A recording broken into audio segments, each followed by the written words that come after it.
વિદ્યાર્થીની હત્યાને લઈ વાલીઓ અને પોલીસ વચ્ચે થયું ઘર્ષણ। અમદાવાદના કોકરા વિસ્તારમાં આવેલી 7th ડે સ્કૂલમાં વિદ્યાર્થીઓના મૃત્યુના પગલે ભારેલા અગ્નિ જેવી પરિસ્થિતિ સર્જાઈ હતી। ધોરણ 10માં અભ્યાસ કરતા એક વિદ્યાર્થીની અન્ય વિદ્યાર્થી દ્વારા છરીના ઘા મારીને હત્યા કરવામાં આવતા મૃતકના પરિવારજનો અને સિંધી સમાજના લોકોમાં ભારે આક્રોશ ફેલાયો હતો। આશરે 500 લોકોનું ટોળું શાળા સંકુલમાં એકત્ર થયું હતું અને ન્યાયની માંગ સાથે ઉગ્ર વિરોધ પ્રદર્શન કર્યું હતું। આ દરમિયાન ટોળા અને પોલીસ વચ્ચે ઘર્ષણ થતાં પરિસ્થિતિ વધુ તંગ બની હતી। મળતી માહિતી મુજબ મંગળવારે શાળામાં 2 વિદ્યાર્થીઓ વચ્ચે થયેલા ઝઘડા બાદ ધોરણ 8ના વિદ્યાર્થીએ ધોરણ 10ના વિદ્યાર્થી પર છરી વડે હુમલો કર્યો હતો। ગંભીર રીતે ઘાયલ થયેલા વિદ્યાર્થીને તાત્કાલિક હોસ્પિટલમાં દાખલ કરવામાં આવ્યો હતો, જ્યાં સારવાર દરમિયાન તેનું મૃત્યુ થયું હતું। આ ઘટનાના સમાચાર ફેલાતા જ મૃતકના પરિવારજનો અને સમાજના લોકો શાળાએ પહોંચ્યા હતા અને શાળા સંચાલકોની બેદરકારી સામે રોષ વ્યક્ત કર્યો હતો। ટોળાએ શાળામાં તોડફોડ કરી હતી, જેના કારણે પોલીસની પરિસ્થિતિને નિયંત્રણ લેવા માટે બળપ્રયોગ કરવો પડ્યો હતો। આ ઘટનાને પગલે શિક્ષણ જગતમાં અને સમગ્ર શહેરમાં ચકચાર મચી જવા પામી છે। પોલીસે આરોપી વિદ્યાર્થીની અટકાયત કરી છે અને તેની સામે હત્યાનો ગુનો નોંધીને વધુ તપાસ હાથ ધરી છે। મૃતક વિદ્યાર્થીના પરિવારજનોએ શાળા પ્રશાસન પર સુરક્ષામાં બેદરકારીનો આરોપ લગાવ્યો છે અને જવાબદારો સામે કડક કાર્યવાહીની માંગ કરી છે।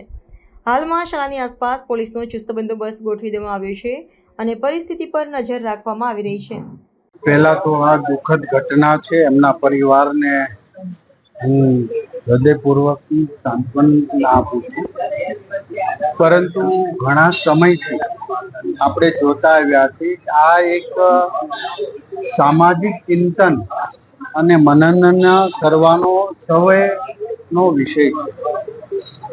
નાના બાળકો યાની કે 10મું ધોરણ ભણતા, એટલે કે હજી તો એ સમજદારીમાં આવ્યા છે, ત્યારે પણ આવા ગ્રુપો બનાવી ચપ્પુ જેવા હુમલા કરીને મોતને ઘાટ ઉતારી દેવું, આ એક સમગ્ર સભ્ય સમાજ માટે એક રેડ સિગ્નલ અને તમામ શાળાઓ, કોલેજો વગેરેમાં શાળાના આચાર્ય અને શિક્ષકોની આવા વિકૃતિ માનસિક ધરાવતા અને સોશિયલ મીડિયા સાથે સંકળાઈને પોતે હીરોગીરી કરવાનો શોખ થયો હોય એની ઉપર બાજ નજર રાખવી જોઈએ।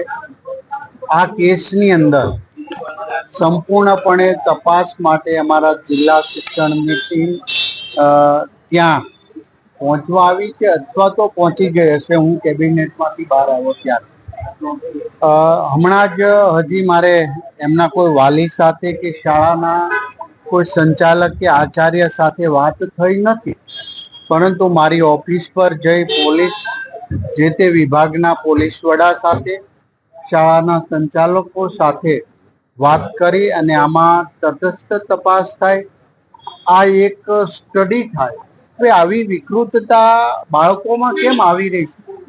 આ એક શિક્ષણની અંદર ભણતા નાના ટાબરિયાઓ કહી શકાય કે બાળકો, એમાં મર્ડર સુધી પહોંચવું એ ખૂબ જ ગંભીર બાબત છે। શિક્ષણ માટે નહીં, પરંતુ સમગ્ર સમાજમાં એમાં બધા જ આવી ગયા। આ કોઈના ઉપર, શાળા ઉપર ઢોળી દે કે વાલીઓ ઉપર ઢોળી દઈને તૂટી જવાની વાત નથી, પરંતુ હવે પછી આવા બનાવો ન થાય એ માટે સમગ્ર શિક્ષણ વિભાગની અંદર પણ અમે રાય લેશું અને એનું મનન અને ચિંતન થાય। અને આવી માનસિકતા ધરાવતા ગ્રુપ ધરાવતા, એમાં પણ ગ્રુપ હોય છે કોલેજોમાં કે ચૂંટણી જીએસની ચૂંટણી થતી હોય ને રાગદ્વેષ, આ બાળકોને આપણે આધ્યાત્મિકતા સાથે શિક્ષણ પ્રાપ્ત થાય એવા હેતુ તો અમે બાળપણથી શરૂ કરી રહ્યા છીએ ને કર્યા છે, પરંતુ હજી આમાં ડીપમાં આની તપાસ થાય અને એ પરિવારને ન્યાય મળે એ બાબતે અમે ચોક્કસ પ્રકારે હમણાં મીટિંગ કરીશું।